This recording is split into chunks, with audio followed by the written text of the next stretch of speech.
What I learned in that is that you've got to find ways to prepare yourself. You can't always rely on people just in general in life, not in that situation. Cause I think everyone was doing the best they could. We just didn't have what we needed. Um, and, but I learned that I need to do my own preparation. I can't rely on people to prepare for me. If there's something I need to find a way to ask for it and explain why this is important beyond just saying, well, what do you mean you don't have this stuff? Like, this is something, of course, I thought everyone would know. Like, no, you need to advocate for yourself a little bit. And if you don't feel comfortable in a situation, tell somebody.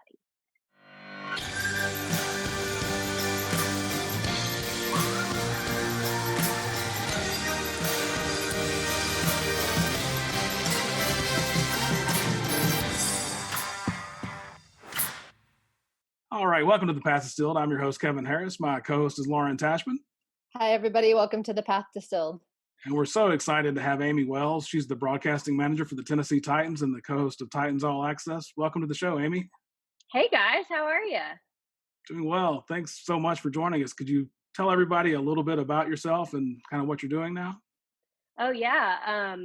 Well, I am, as you said, the broadcast manager for the Tennessee Titans, which is a fancy way of saying that I'm just kind of always around. I host a variety of shows for the Tennessee Titans digital team. I do their TV show, as you said, Titans All Access, podcast, the OTP, the official Titans podcast, variety of radio shows, and then digital content throughout the week. And I'm also their sideline reporter on Sundays for Titans Radio. So we're always busy. There's never a dull moment, Wow. but it's a lot of fun. We have a great time.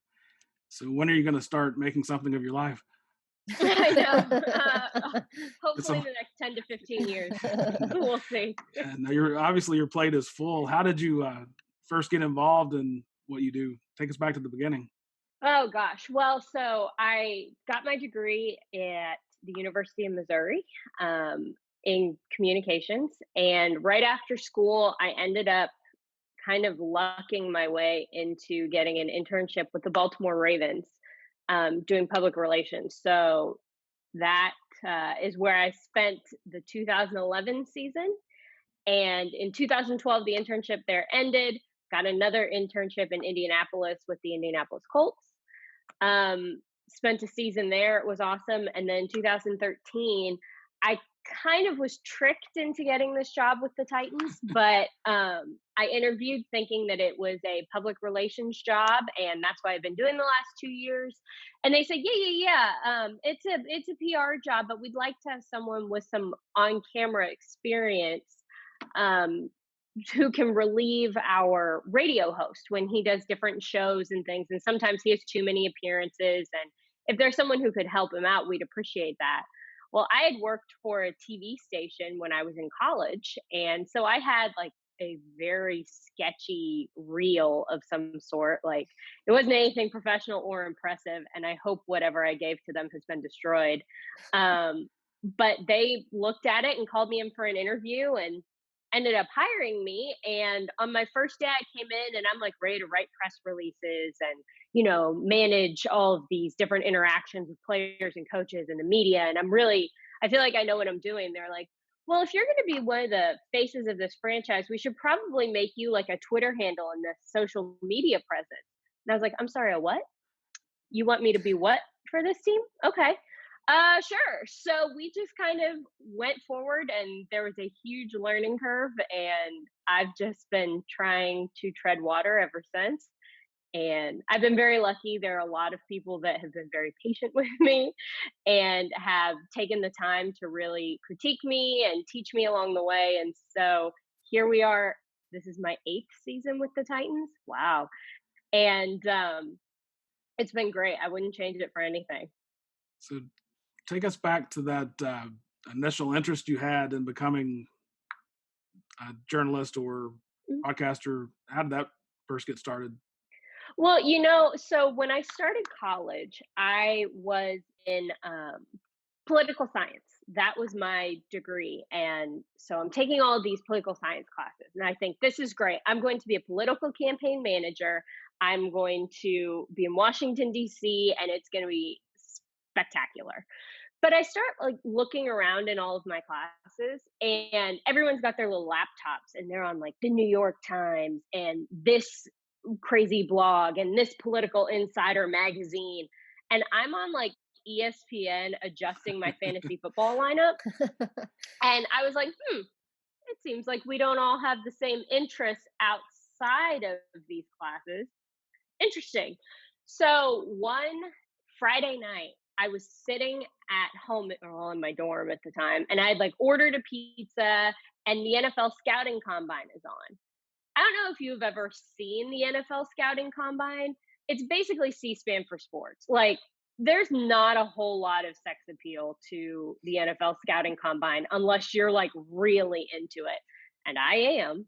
So my dad calls me on a Friday night and he's like, "Hey, what are you doing tonight?" I was like, "I got a pizza coming. The combine's on. I'm taking notes." And he was like, "Have you ever thought that maybe you could go into sports? Like that might be a better option for you?" And it just never had occurred to me that working in sports in any capacity was even like an option. You were a player or you were a coach, and everything else just kind of, I guess, happened, I assumed. So I wasn't even familiar with what that could look like, but I knew sports reporters and sports journalists. So I end up switching my major to journalism and started working at the local TV station, which was a part of Mizzou's kind of program. But I got in and started working on football programming. So high school football games, we'd go and shoot footage of that and kind of bring it back and edit it all together and put the highlights together for our anchor.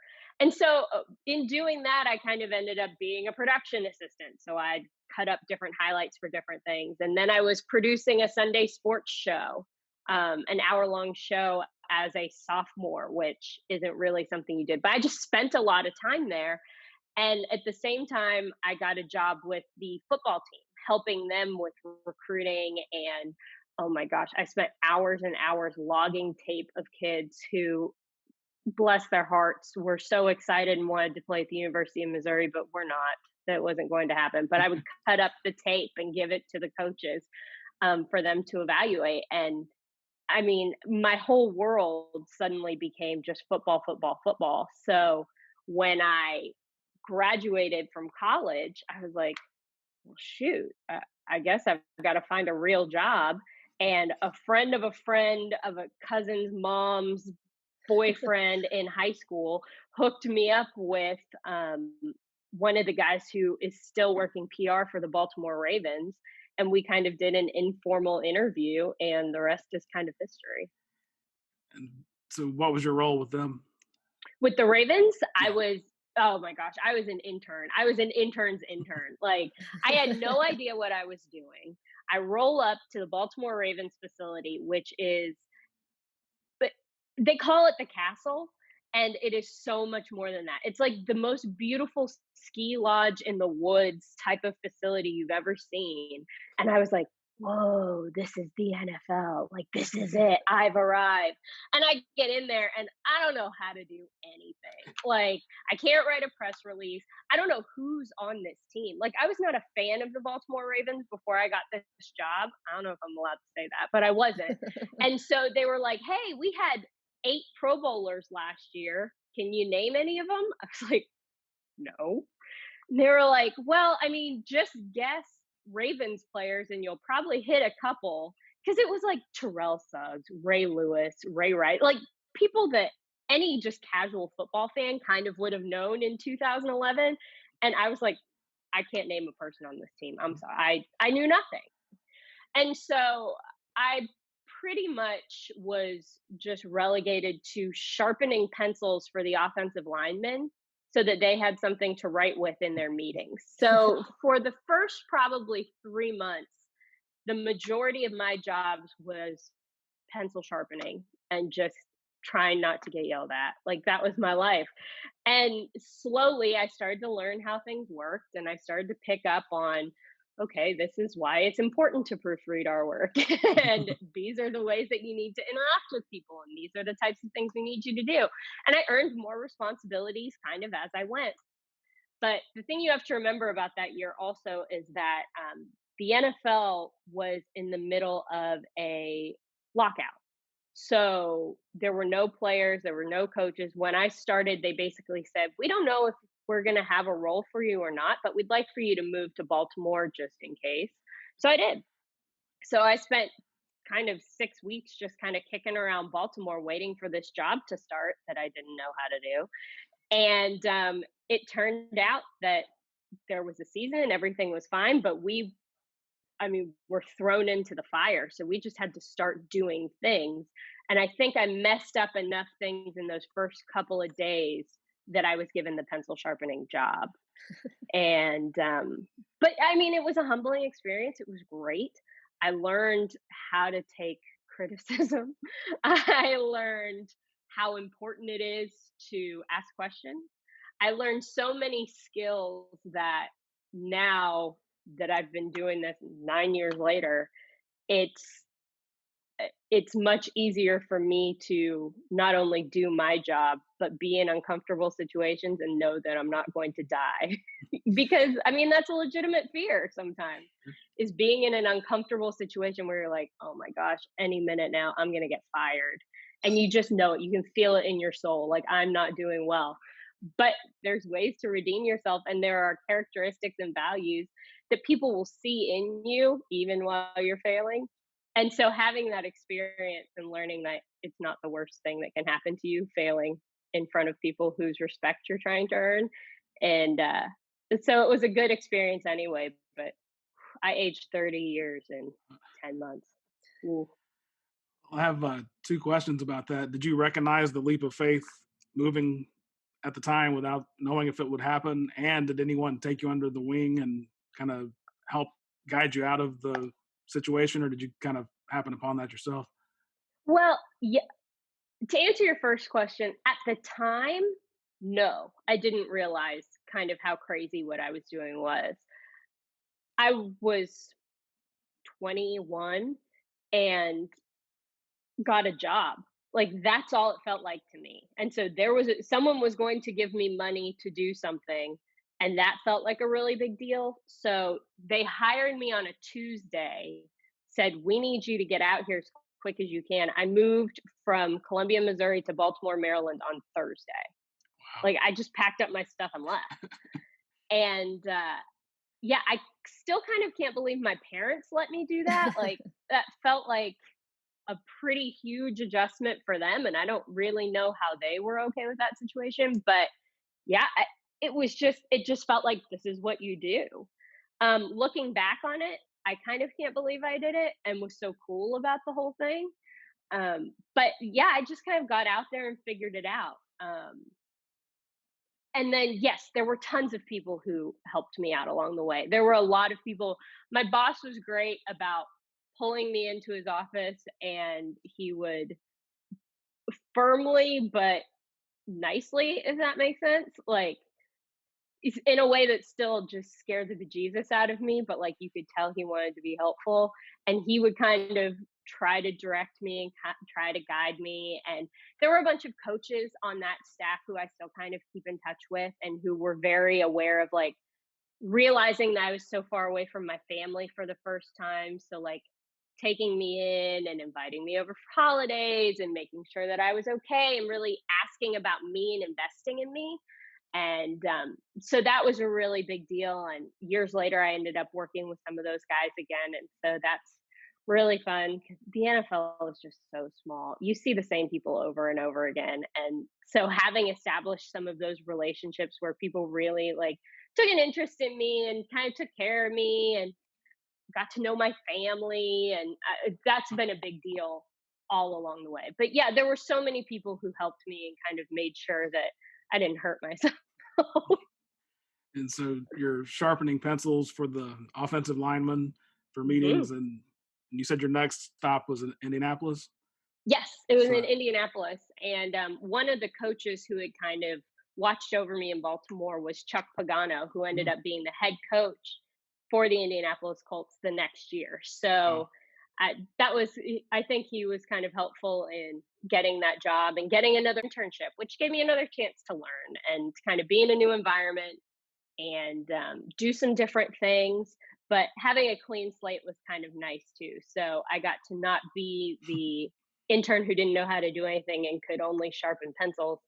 I got to be the person who had done it for a year. So I was already a step ahead. And I mean, that was a great experience. It was so good to get to know, to see how another NFL team works, because there are so many people who are fortunate enough to get a job in the league, which is so great, but they only see how one team operates. And so you think that this is law. And so being able to see a lot of different teams operate in the way that they move has been a really cool experience. That's one of the greatest things I think about my journey so far, is that I know there's a lot of different ways to do things, and that there are a lot of different ways that teams that are all in the same space operate. And I think that's been really valuable. You said it was from Indianapolis that you ended up with the Titans. It was. I ran into someone at a Super Bowl that I had. So basically, NFL for major events like the scouting combine, the Super Bowls, things like that. They used to, I don't know if they still do this now, but they used to take like interns basically as volunteers because they needed so many hands on deck for those major events. And so I volunteered to work a Super Bowl after the 2012 season. And so I met a bunch of people, and you're just networking your mind off. Like, it's crazy. It's like the Hunger Games for NFL interns. Like, you're just trying to impress somebody, and if someone else gets eaten by a bear, that's their problem. And so I had ended up making some connections, and someone who was a writer for the Tennessee Titans said, "Hey, we have this job that's opening up. You may or may not be interested in it, but here's the information. I'm happy to pass your stuff along." And so that kind of got the ball rolling, and the rest is history. At that point, I guess throughout these first two internship experiences you had, did you realize at that point that you wanted to go down this career path, or is it more like you were just kind of seeing what came up as you went throughout these experiences?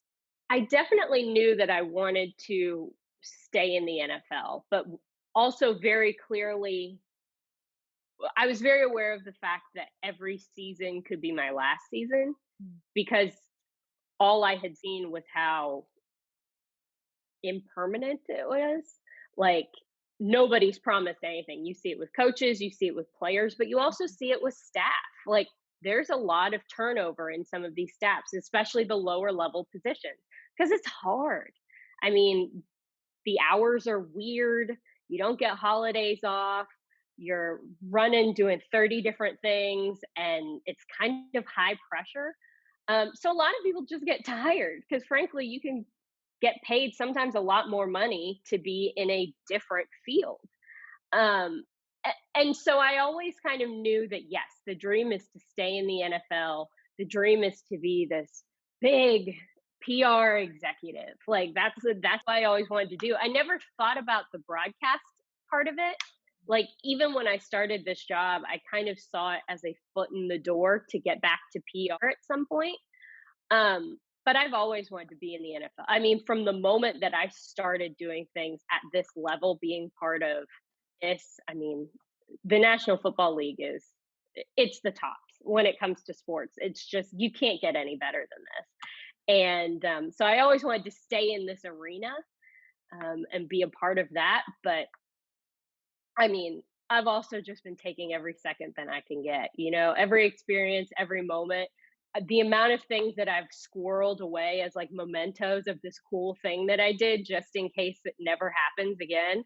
Like, my parents' basement is full of like papers I've snatched and books that I've stolen and like pictures of things that I'm like randomly just squirreling away because I don't ever want to forget these moments that I've been able to have. I mean, it's an unbelievable experience. So I want to be able to capture all of that and just say yes to as many things as I can, so that I don't forget what a cool journey I've been on. And if it lasts 10 more years, phenomenal. I'm here for it. But if it doesn't, what great opportunities I've had, you know? And are those, excuse me, are those amazing moments still coming as frequently as they did at the beginning? Because I can imagine when you first got into the league, almost everything was novel and exciting. And then as time has gone on, it probably takes a little bit more to kind of create that sense of excitement. Am I off I base mean, there? yes and no. Yes and no. There were some things that definitely walking down the hallway and being like, "Oh my gosh, that's so and so." Like that was a really cool thing. But that still kind of happens sometimes. The Tennessee Titans had Dick LeBeau as their defensive coordinator a couple years Mm. ago, and realizing like, "Oh my gosh, Dick LeBeau knows my name." Like that was a cool moment. Unlike, I mean, yes, the day-to-day stuff of like going out to practice, and it's very easy to kind of get jaded by some of the things that we get to do. But I mean, the level of excitement is still there on a game day.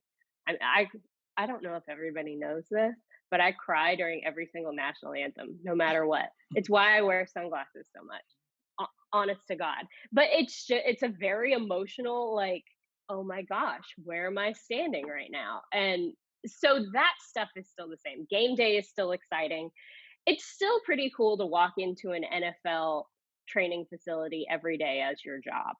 Um, like to walk through those doors, to have the relationships that you have, to stop and realize. And we try to hold each other accountable and make sure that no one gets so jaded that they forget what they're doing. Like, forget why you're here, forget the amazing opportunities you're having. So we try to kind of nudge each other sometimes and like, but look where we are. Like, this is pretty great, right? But I mean, it is funny to sometimes be like, there's a group of people. So I've worked two Super Bowls, two and a half really.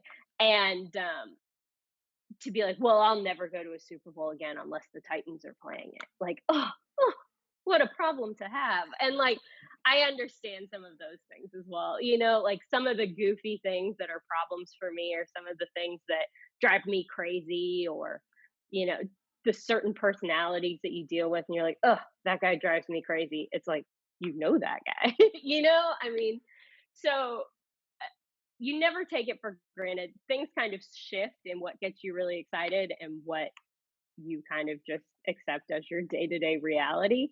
But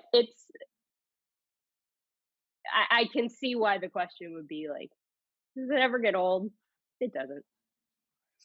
And have you adopted a strategy for, you've obviously been there for a long time. You talked about how nothing is guaranteed in any of the NFL. Have you taken an approach where you're trying to get better every year or anything along those lines? We've been really fortunate in that there are a lot of people around us, and I say us, like our digital team, our broadcast team. I work directly with the voice of the Titans, Mike Keith, and so we're really lucky that we're given the opportunity to try a bunch of different things. Like the podcast that we have right now, it's in its second year, the OTP, and I think I had been bugging him about it for about 4 years. And I mean, when I started talking to him about it, he was like, "I don't know what a podcast is." So we had to like get over that hurdle before we could get over some subsequent hurdles to start the podcast. Um, but that was something that creatively I wanted to try. And once he realized, you know, what it was, we were able to kind of get other people on board. And so now we have this thing that's been going for 2 years, and it's been so much fun. And it gives us a chance to meet a lot of different fans in a lot of different places. And so that's one example of new challenges. And I've only been doing sidelines for the radio for 2 years. This will be my third season. So that's been a new challenge, watching games in a completely different way and kind of changing my perspective of what's important, what's valuable information that I need to retain, Mm. what needs to get out of the way. Kind of the way that I look at a game and the way that I'm processing information as it's coming to me. That's always been very interesting and a new challenge. So there's a lot of different things that change from season to season. Um, so I'm never really in a spot where I feel like I don't have something that's challenging to me, or that I'm not creating or trying to learn a new skill, or because there's nothing worse than watching yourself back, whether it's on a TV broadcast or when you're editing a podcast or on a radio show. So I'm assuming that at some point in my life I will become comfortable with it and I will like it, and like that's the goal. The dream is to be doing things well enough that I can stand to watch it without cringing. So I guess that's the carrot that I'm chasing as Yeah, I Kevin am. and I constantly talk about that we don't like listening to our voices either. It's excruciating, right? Like it's absolutely terrible. And so I assume that at some point when I get okay with it, I will either just be numb or I will be just the greatest broadcaster of all time. So I guess that's the ultimate goal that you're kind of chasing. But I mean, we have so many different things and so many different creative outlets that we get to use and kind of play with, that you're always flexing some muscle in your brain that you never thought you'd be working. And that's a lot of fun too, to always have some sort of bizarre new challenge. I don't know about you, but I've discovered that there are a few words that I enunciate in an odd way. Did you have that experience? Oh my god. The words that come out of my mouth most of the time are just concerning.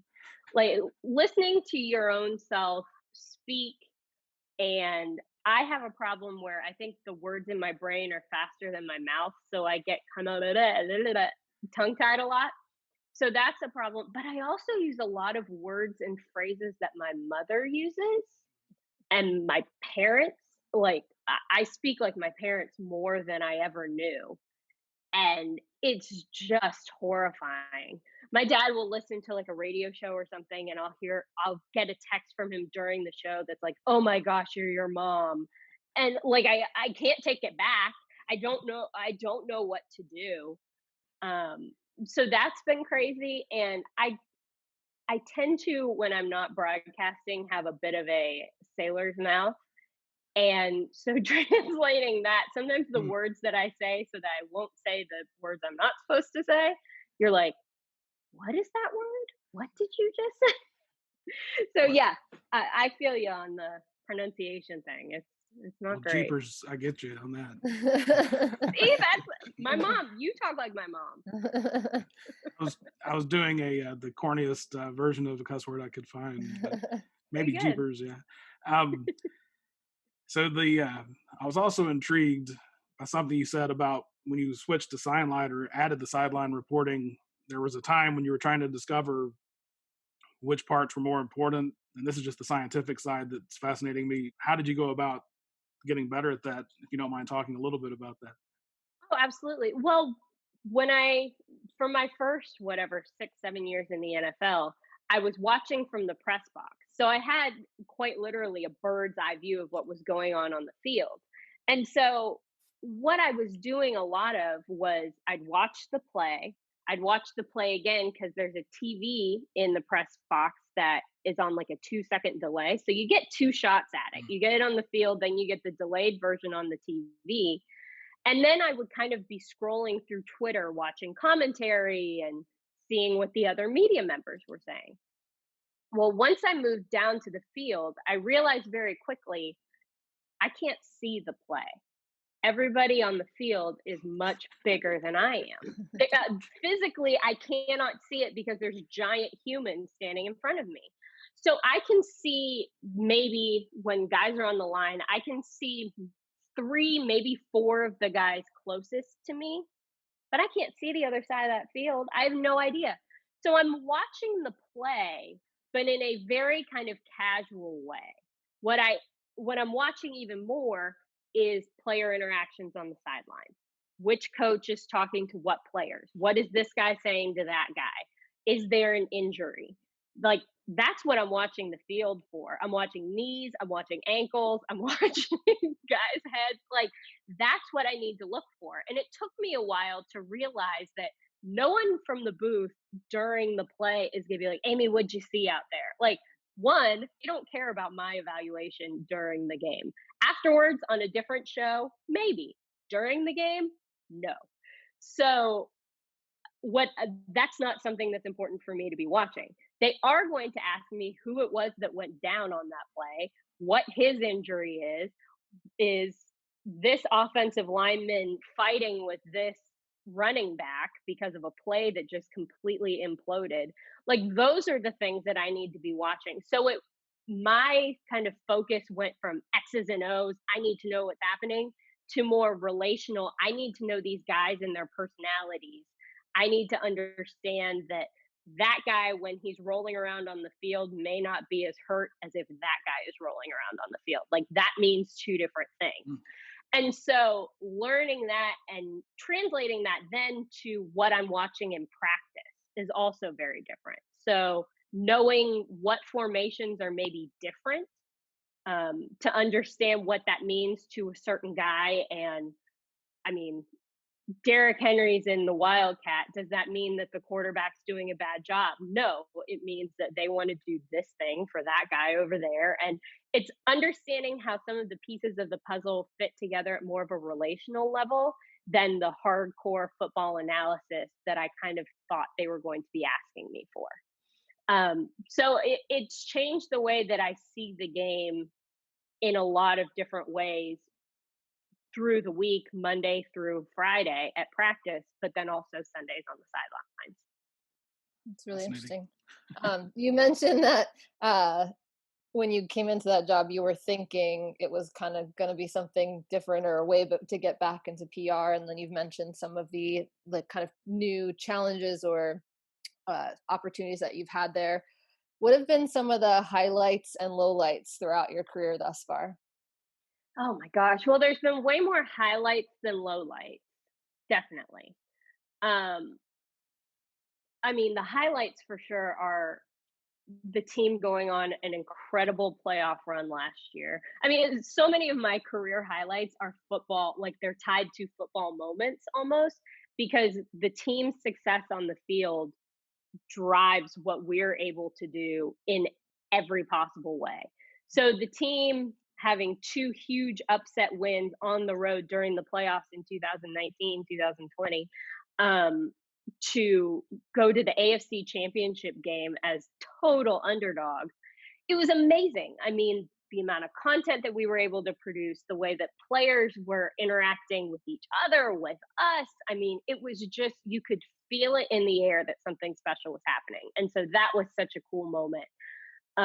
Different wins have, I mean, been just monumental. The Titans beating the Jags to go to the playoffs in 2000, I guess that would have been 2017, 18, 2017 season.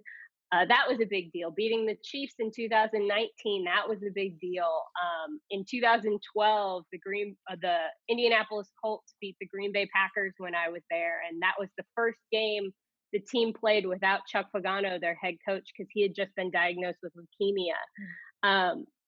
Huge moments like that. Like my first game ever was a Ravens Steelers game in Baltimore, and the Ravens just demolished the Steelers, and it was great. Like what a cool way to start off your NFL career. So it's things like that that have been such highs. Low points. In 2014, I guess the team had just built um, a new studio in our stadium, and we were really excited about using it. And there were all these different things that we wanted to do, and one of the things they asked me to do was be an in-game host. And to no specifics fault, but just the way that things kind of gain momentum and you kind of lose some steps along the way, we were really excited about being able to have a human on these jumbotron screens throughout the game, and it was a great thing. We didn't really have all the pieces parts that we needed in place to make that super successful, and like teleprompters and communication with people in the booth and that kind of thing. So I spent that football season kind of alone on an island because I had to be on camera. I didn't know what I was really supposed to say because I couldn't see the game and I couldn't see what I needed necessarily. So it was just what it boiled down to was technology. We didn't have the pieces that we needed, but we were so excited to try it and make it work that we didn't kind of slow down and do it the right way. And for me, I felt like I was kind of abandoned by people that I had trusted, like I'm new to this. We all have acknowledged that everyone's been very helpful to me, but now we're doing this big thing and I'm kind of alone on an island. What I learned in that is that you've got to find ways to prepare yourself. You can't always rely on people just in general in life, not in that situation. Because I think everyone was doing the best they could. We just didn't have what we needed. Um, and but I learned that I need to do my own preparation. I can't rely on people to prepare for me. If there's something I need to find a way to ask for it and explain why this is important beyond just saying, well, what do you mean you don't have this stuff? Like, this is something, of course, I thought everyone would know. Like, no, you need to advocate for yourself a little bit. And if you don't feel comfortable in a situation, tell somebody. Because I think that in retrospect, anybody would have pulled that idea. Like, it wasn't working. And if I had said something and been more vocal and kind of advocated for myself and my career and the way I was feeling about it, I think that that situation could have been a lot different. And so, for every low point that there is, I mean, being demoted to pencil sharpener was a low. But I've tried to find the positives because in every low point, there's a lesson to be learned. And there's something that you can realize, like either, oh, I'm not doing that again, or, oh, I should have done these things. There's a way for me to do that. I mean, even when it comes down to interacting with new coworkers, whether it be new staff kind of in the front office, which is where I spend a lot of my time, or it's new coaches. I mean, NFL teams are notorious for turning staff over. The Tennessee Titans for a while did it quite often. And so I've worked with a lot of different coaches. I've worked with a lot of different general managers.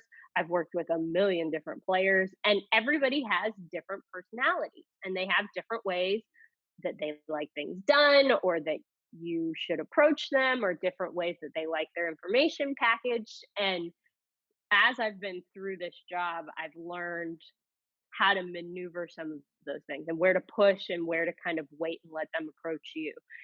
I mean, and it's all a learning curve, but you can't go into any situation thinking, well, this is how we've done it in the past. So this is how we're going to do it going forward. And I think that that's been the most valuable thing that I've pulled out of those low points.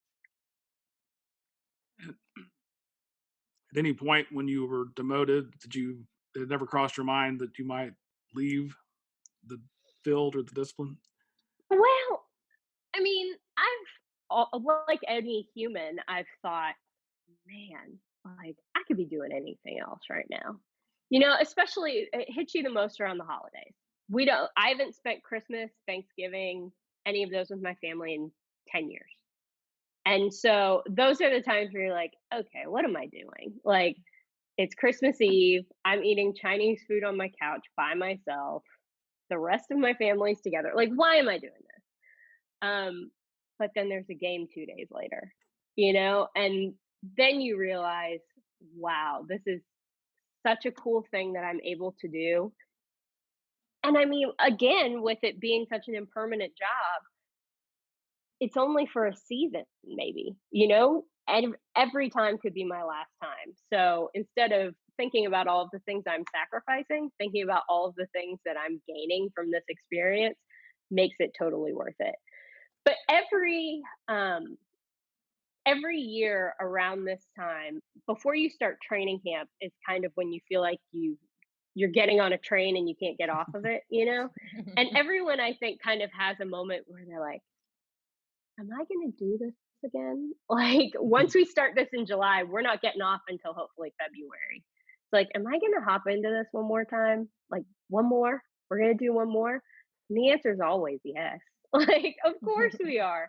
But you realize the just complete tornado that you're about to willingly step into. And it's great. But I think every single person in the NFL has a moment where they're like, again? Really? Like, I think everybody does it. But it's totally worth it. And frankly, I don't think I know how to do anything else. Like, let's break this down to what it actually is. I don't think I have any other skills. Like, this is pretty much where I live. This is my space. So I mean, I don't know how to work a 9 to 5 job. Like, how do you know if you win? Like, who keeps score at this Sure. insurance company? Like, how do we do this? So I don't see myself ever being not in the sports realm in some form or fashion. It's too much fun. I have to ask the question about being a woman in Mhm. sport because I mean it's been a topic of conversation for a long time. I think media as well, but also as of late, I think the conversation has grown, especially in the NFL with some hiring of female coaches and all that. So what's your experience been like? I've had a very I don't know. I mean, I don't know how other people's experiences have been, but it seems like kind of an unremarkable experience. I've been in a lot of situations where I kind of look around, I'm like, I'm the only chick in here. But like, it's never been something that has been overwhelmingly obvious to me. I've never felt super singled out. And I guess that I've also never really drawn attention to it. Like, I don't go out of my way to be, I guess, overly feminine. I don't know. I just kind of behave how I behave. Um I don't draw attention to the fact that I'm the only girl. I don't make an issue of it because for me it's not really. There's a bunch of humans in this room and we're going to, as long as everybody is professional and does what they need to do and we're able to accomplish our job, I don't really feel the need to draw attention to it. And I know that's not everybody's experience, but it's just never been something that I have felt be an overall issue. um but now that we have more women in that space, the Titans owner is a woman. We have a lot more women on the staff than we did 5 years ago. um that has made it just more fun. Like, I go into the bathroom and there's another person in there. Like, what? um but it's been fun to have other women around. And I mean, they're in a lot of different positions for the Tennessee Titans, and when you go to other stadiums you see more women places, and it's definitely been a great thing. Some of my closest friends are people who are in my job with other teams, and so we kind of have a little group text sorority thing. And we keep in constant contact, and so it's been a great way in that regard to meet a bunch of other women who are having these experiences that are almost hard to explain. There's a lot of conversations that are like, you don't know unless you know. But it's also never been something that I felt super uncomfortable being in a space and being the only woman. I've never felt that as something that in those spaces that hasn't defined me, or I haven't felt like it was something that impacted the way that a job would be done. As long as everybody stays professional and we're all just kind of doing what we need to do to hang out. I mean, as long as we can all coexist, I've never felt it. And I've never been in a situation where that coexisting was a problem.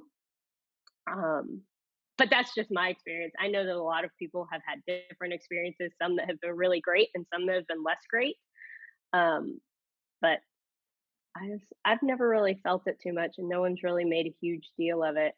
I just I just kind of show up, and within 15 minutes, I'm in so many spaces. I'm furniture. Like, no one even sees me hanging in the back anymore. Like, So, what would you view as keys to your success? keys to my success. I think a willingness to learn is a big one, and being in football they say being coachable. And I think that that applies in a lot of different places. If you are able to accept criticism and you're able to accept um, people changing the way that you do things or presenting new ideas or um, giving you direction, I think that that is something that I've been very receptive to because I'm very aware that everybody else knows better than I do. I think having a sense of humility about everything you do and not letting your ego get too big is a big deal. Not feeling entitled or as though you are owed things. I think that if for no other reason, it keeps your stress down. But I think that that's something that's very easy to fall into in a job where you feel like you're pushing really hard all the time. It's easy to feel like at some point there should be something coming to you, and not kind of letting that get in the way of the job that you're doing and the way that you um, continue to grind. I think that that is really important in any job, but especially in a job in sports. And I think the last one is I don't take a lot of things super seriously. I try to have a level of comedy and kind of lightheartedness to everything that we're doing. I mean, at the end of the day, we are all very stressed about a game that we're not even playing. Like, I don't play this game. If I went out there and played football, it would be a catastrophe. And I have no athletic abilities at all, and they give me money to talk about other people. Like, it's great. But having a sense of levity about what it is that we're actually doing, why we're all here, the amazing, ridiculous, sometimes just catastrophic situations we all find ourselves in from time to time because of this job. I mean, there's wild and crazy things happening all the time. The stories that you could tell about just some of the ridiculous snafus that we've all found ourselves in for a variety of reasons. I mean, it's when you really sit and look at it, you have to laugh. Like, this job is nuts. And I think maintaining that perspective and being able to have that um, underlying sense of just humor about the whole thing, I think that it helps kind of keep you on track and helps keep your head in the right place. Since you mentioned that a lot of people do move around in sports a lot, or whether by choice or not, Mhm. what's Mhm. what has kept you wanting to work with the Titans during this time? You know, the Titans are such a unique team because they're one of the smallest in the NFL from a staff perspective. Um, and when I started there, it was really, really, really small.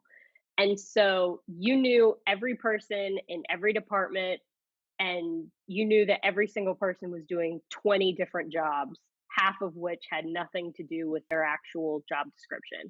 And that's just how it was. We were a small team, we're a scrappy team, and we're going to get this thing done one way or the other.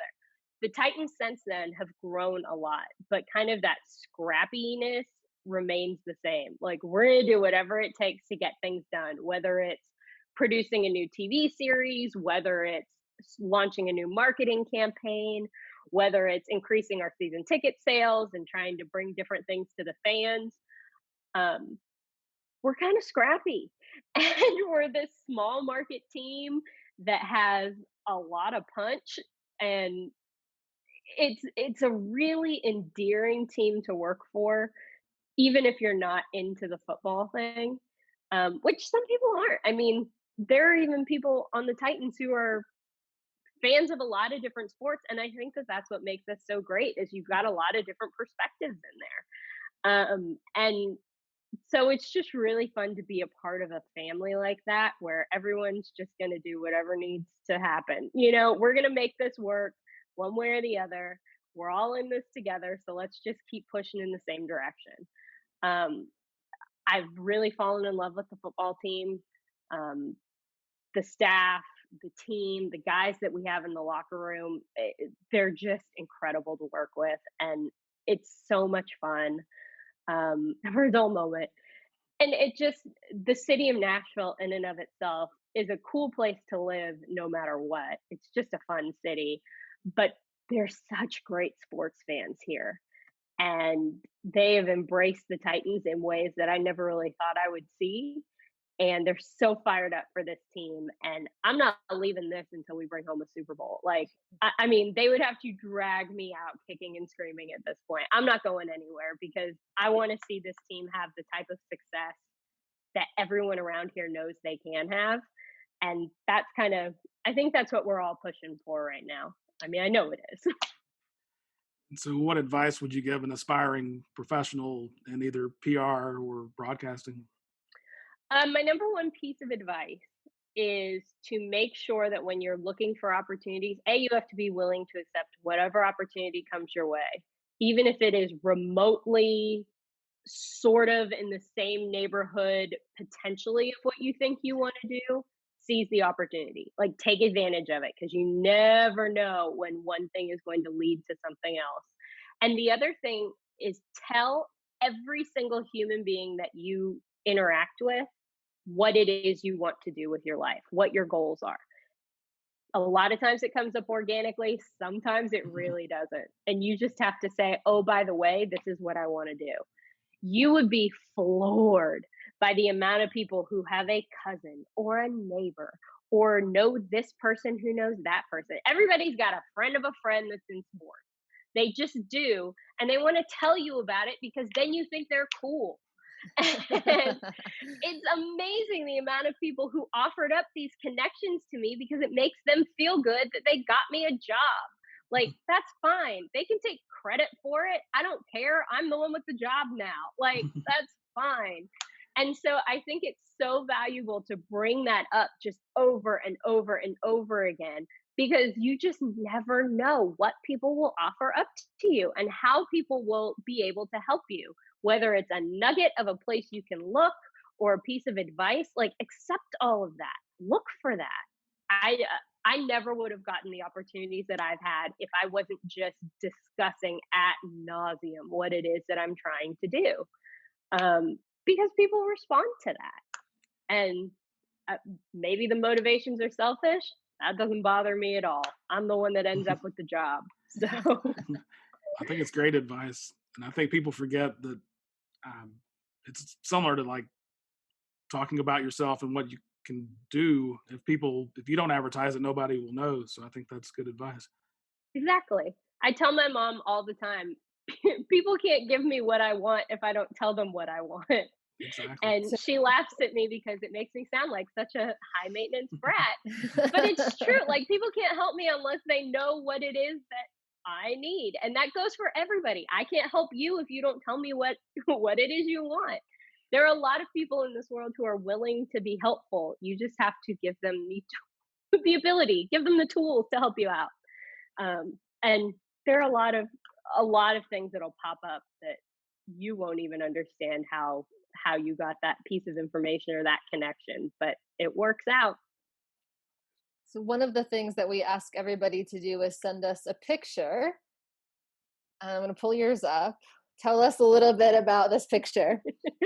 So when you guys asked me to send a photo, this was the first one that came to my mind. And I was like, oh, Aim, you can't send that. Like, that's horrible. But I figured this was like a go with your gut situation. So I did. This was my very first year at the Tennessee Titans. I was at a photo shoot for our cheerleaders. They were doing their kind of yearly headshots that they use for different promotional things. And someone said, Amie, you need to do headshots. We need to get pictures of you.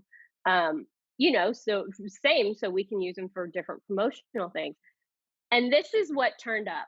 This is the photo that I ended up walking away with because this felt like it was the illustration of everything I was feeling. Like, here I am. I don't really know what I'm supposed to be doing. I guess I need to be doing this, but like, what is this? It just felt like such a bizarre world. And I feel like this, I guess it's the facial expression really that seals the deal, but like, this kind of confused, like, happy to be here, but I want to do it right, but I don't think this is it. But I'm gonna try. I expected anyway. to do PR behind the scenes. Yeah, like, is this what I'm supposed to be doing? Is kind of my mantra.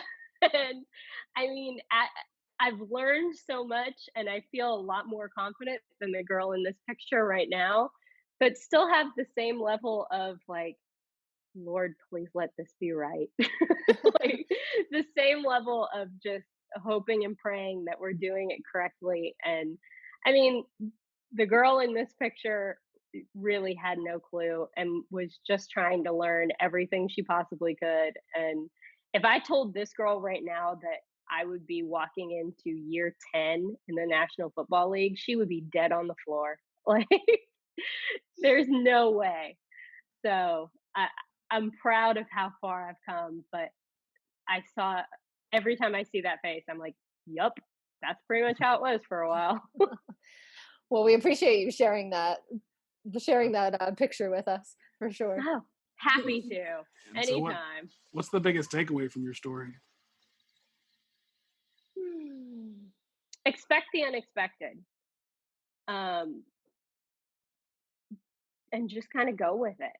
I think I'm so thankful for the things that I took advantage of that I never expected. I never expected to move to Baltimore, Maryland out of college. I'd been in Missouri my whole life. I didn't expect to move to all of these different teams and be broadcasting on the sidelines for an NFL team. Get out of here. Like, none of these things have been expected. Everything we do is just completely not what my agenda has been from the year prior, the day prior. Everything is just a little bit unexpected. And I think that if you can be comfortable with that, if you can be okay with just kind of rolling with the punches a lot of times and going with things that are amazing opportunities that you never expected even a little bit, I think your life can be really, really fun and really fulfilling.